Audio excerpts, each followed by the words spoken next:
Halo teman-teman semua, Assalamualaikum warahmatullahi wabarakatuh. Apa kabar teman-teman? Di rumah aja ya, dan kemana-mana.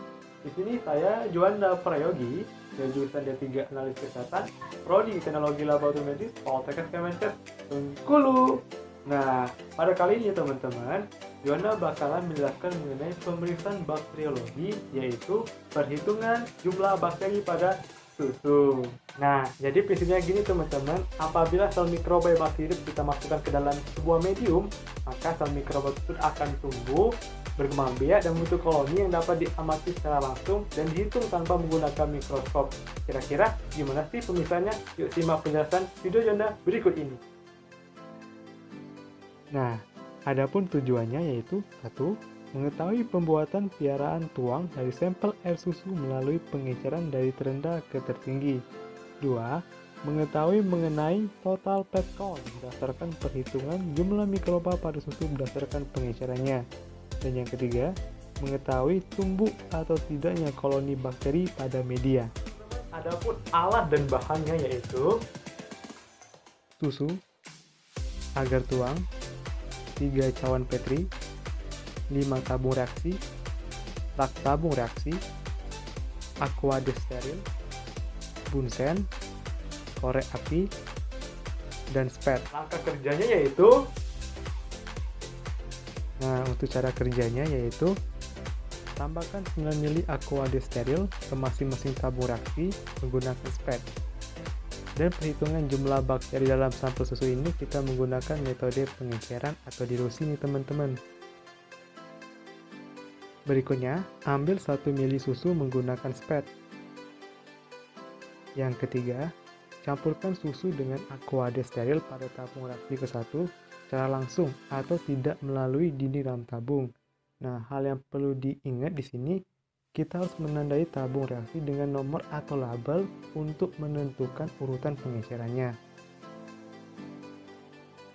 Ambil larutan pengeceran pertama sebanyak 1 ml. Selanjutnya, masukkan 1 ml larutan pengeceran tabung pertama ke tabung reaksi pengeceran kedua. Keenam, ambil larutan pengeceran kedua sebanyak 1 ml. Next, masukkan 1 ml larutan pengeceran kedua ke tabung reaksi ketiga. Lakukan seperti langkah sebelumnya hingga pengeceran kelima. Langkah berikutnya kita menggunakan metode pure cap dengan mengambil larutan pengeceran ketiga sebanyak 0,5 sampai 1 ml.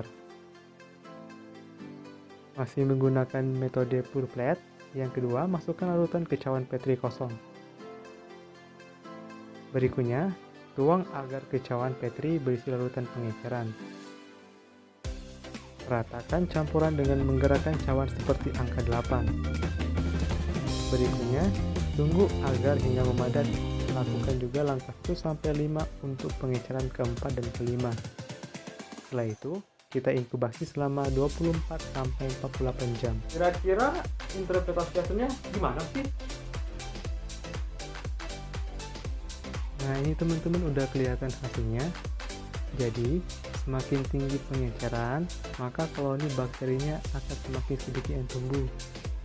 Nah, bakteri dalam susu ada 2 nih, ada yang menguntungkan dan ada yang merugikan. Yang menguntungkan adalah Lactobacillus fermentum, dan yang merugikan yaitu Staphylococcus aureus dan Salmonella sp. Untuk mengetahui tingkat pencemaran bakteri dalam susu, maka kita lakukan pemeriksaan. Syarat perhitungan total pet count.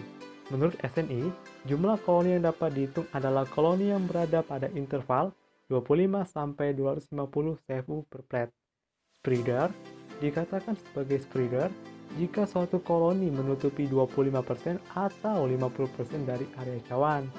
Koloni spreader biasa dibagi menjadi 3 tipe nih. 1. Koloni berantai. 2. Tumbuh di antara agar dan bagian bawah cawan. Dan 3. Tumbuh di pinggir permukaan atas agar. Nah, sekarang perhitungan nilai total pet count memiliki ketentuan. Ketentuannya diantaranya 1. Koloni yang dapat dihitung adalah 25-250 CFU per plate. 2. koloni yang bergabung menjadi satu atau jumlahnya bukan dihitung sebagai satu koloni. 3. Koloni berantai dihitung satu koloni. 4. Dari semua pengecaran, jika jumlah koloni kecil dari 25, maka hitung hanya pada pengecaran terendah. 5.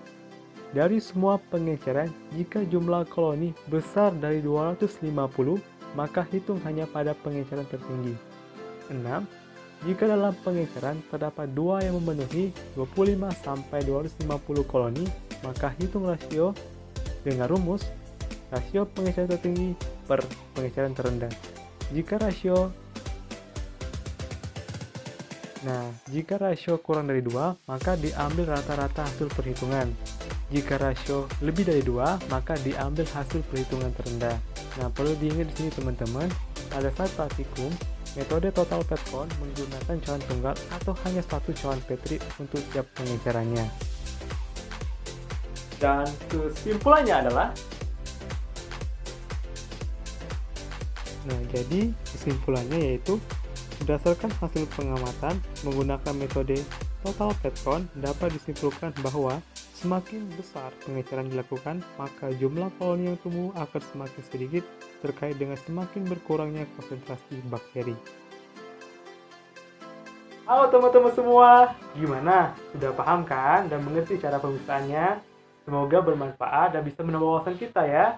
Terima kasih. Wassalamualaikum warahmatullahi wabarakatuh. Dadah!